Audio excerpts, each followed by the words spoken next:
Bonjour et bienvenue à tous chez Imotrix, l'entreprise qui s'est faite le défi de faire de la mobilité électrique en Afrique une réalité. On est encore avec une Hyper parce qu'il faut savoir que cette marque-là, nous allons bientôt la représenter en Côte d'Ivoire. Et c'est très important que nous puissions vous montrer tous les modèles justement que cette marque-là a. Et vous avez pu voir que ça, c'est la Hyper GT. Aujourd'hui, on va parler de solutions de charge et on va vous présenter le véhicule en train de charger. Vous remarquerez ici sur le tableau ici qu'on voit le niveau de charge du véhicule. Le véhicule est branché et on voit le niveau de charge, le niveau d'évolution. Et il faut savoir que nous avons affaire à la recharge rapide qu'on appelle la recharge DC, qui est généralement une recharge à but commercial parce que vous ne pouvez pas l'installer à la maison parce que le chargeur coûte trop cher. L'avantage de ce chargeur, c'est qu'il permet de recharger le véhicule assez rapidement. Donc avec un chargeur de cette puissance-là, nous avons à peu près 2 heures pour faire un plein. Mais il faut savoir qu'il y a des chargeurs plus puissants qui peuvent permettre de faire un plein en seulement 15 à 20 minutes. Là, nous avons le pistolet de charge et il est important de préciser que c'est écrit ici GBT.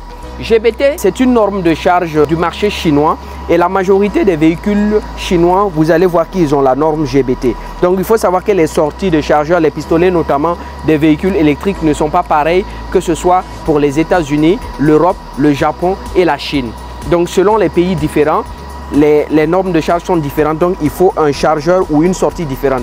Ce qui veut dire que si vous avez peut-être une station de charge, il ne faut pas penser que dans n'importe quelle station de charge, vous pouvez utiliser n'importe quelle sortie pour pouvoir recharger votre véhicule.